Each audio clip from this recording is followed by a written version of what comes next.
Hello students, आज हम शुरू करेंगे हमारा हिस्ट्री का चैप्टर नंबर 2 पेज नंबर 28 जिसका नाम है kings farmer and town early states and economics century 600 BCE से लेके 600 सेंचुरी तक के बीच का जो टाइम पीरियड है उसको हम स्टडी करेंगे इसके चैप्टर के अंदर कि वो टाइम पीरियड क्या था और क्या क्या उसके अंदर हुआ।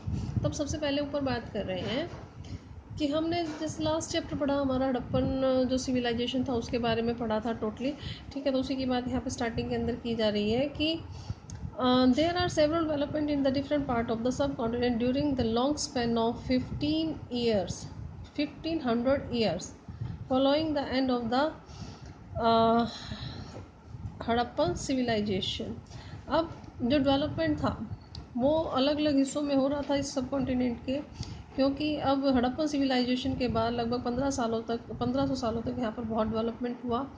This was also the period, ये एक वो समय था जिस समय की ऋग्वेदा को कंपोज किया गया था उन लोगों के द्वारा जो रहते थे इंडस और उसकी ट्रिब्यूटरीज के आसपास।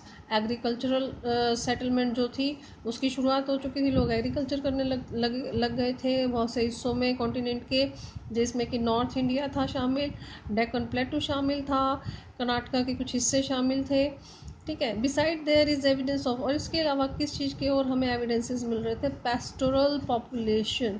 पेस्टोरल पॉपुलेशन क्या होती है? पेस्टोरल मीन्स होता है पशु पालन करने वाली जो पॉपुलेशन थी वो उसके भी एविडेंसेस मिले हैं। कहाँ पर? डेक्कन के अंदर और साउथ के कुछ हिस्सों के अंदर। अब जो नए तरीके थे डिस्पोजल ऑफ डेड्स, जो डेड व्यक्ति थे उनके अंतिम संस्कार के, उसके अंदर क्या था कि स्टोन से स्ट्रक्चर बनाए जाने लगे थे बड़े बड़े, मतलब दफना के ज़मीन के नीचे और ऊपर से पूरा स्टोन का स्ट्रक्चर बनाया जाने लगा था जो मेगालिथ कहलाता था, ठीक है। इस तरह से ये नई एक शुरुआत होने लग गई थी। Emergence in the central and south India from the first millennium BCE, जो फर्स्ट मिलेनियम BCE था उस टाइम पीरियड में सेंट्रल साउथ इंडिया के अंदर इसकी शुरुआत हो गई थी। इन मैनी केसेस, बहुत से केसेस के अंदर जो डेड थे उनके साथ दफनाया जाता था काफ़ी मात्रा में आयरन के टूल्स और वेपन्स को, ये भी शुरुआत हो चुकी थी। अब 6th सेंचुरी BCE से there was evidence that there were other trend as well, दूसरे जो ट्रेंड्स थे वो भी शुरू हो चुके थे 6th सेंचुरी BCE से। Perhaps the most visible was the emergence of the early state, जो सबसे मुख्य विजिबल हो रहे थे वो क्या थे? अर्ली स्टेट्स जो थे उनकी शुरुआत हो चुकी थी, स्टेट्स नए नए बनने लग चुके थे, एम्पायर्स और किंगडम्स डेवलप होने लग चुकी थी। Underlying these political processes were other changes, दूसरे चेंजेस भी आ रहे थे। अब जैसे एग्रीकल्चरल जो प्रोडक्शन थी उसको ऑर्गेनाइज किया जा चुका था, ठीक इसी समय जो नए नए शहर थे वो भी बन रहे थे इस कॉन्टिनेंट के अंदर, पूरे कॉन्टिनेंट के अंदर। Historian attempt to understand those developments by drawing on a range of sources. अब हिस्टोरियन को कहाँ से पता लगता है ये सब समझने के लिए क्या डेवलपमेंट हो रहे थे? आपसे मेन सोर्सेज पूछ सकते हैं कि हिस्टोरियंस के क्या सोर्स हैं जो जिससे वो समझते हैं इन सब चीज़ों के कैसे क्या डेवलपमेंट हुआ था। इंस्क्रिप्शंस के द्वारा सारी नॉलेज मिलती है, ठीक है। सेकंड क्या है? टेक्स्ट के द्वारा, कॉइन्स जो मिले हैं उनके द्वारा, या जो भी दूसरी विजुअल मटेरियल चीज़ें मिली हैं उनके द्वारा। लेकिन ये फिर भी एक कॉम्प्लेक्स प्रोसेस है, जैसा कि हम पहले भी देख चुके हैं पिछली स्टोरी के अंदर भी, इनसे हमें पूरी जानकारी हासिल नहीं होती है, ठीक है। तो ये तो ओवरऑल व्यू सा था थोड़ा सा, वो हम पढ़ चुके हैं। अब इसका फर्स्ट पॉइंट क्या है? Prinsep and Priyadasi. अब प्रिंसिप कौन था और प्रियदासी वर्ड किसके लिए यूज़ किया गया था वो पढ़ेंगे हम यहाँ पे इस पैराग्राफ के अंदर। Some of the most monument development in Indian epigraphy, epigraphy का साइड में आपको एक कीवर्ड सा दिया हुआ है, क्या है? Study of inscription. एपिग्राफी को कहा गया है जो इंस्क्रिप्शन है उनकी स्टडी करना। तो जो इंडियन एपिग्राफी का जो डेवलपमेंट था ये कब शुरू हुआ? 1830 के अंदर। दिस वॉज व्हेन, कब हुआ था? जेम्स प्रिंसिप, जेम्स प्रिंसिप व्यक्ति का नाम है जो कि ऑफिसर थे मिंट में, जो कि ईस्ट इंडिया कंपनी में ऑफिसर थे, मिंट में थे। डिस्फायर्ड होगा कि भाई इन्होंने ब्राह्मी और जो खरोष्टी दो लैंग्वेजेस थी, जो स्क्रिप्ट्स को यूज़ किया गया था पहले इंस्क्रिप्शन लिखने के लिए या कॉइन्स पे, इन दो लैंग्वेजेस को जो है लिखा जाता था, इसको डिस्फाइड कर दिया था, मतलब इसको पढ़ लिया था, समझ लिया था कि क्या लिखा हुआ है, ठीक है। इनको समझ में आने लग गया था उस भी क्या लिखा है, ब्रह्मी लैंग्वेज में क्या लिखा है, खरोष्टी लैंग्वेज के अंदर इन पर क्या लिखा गया है।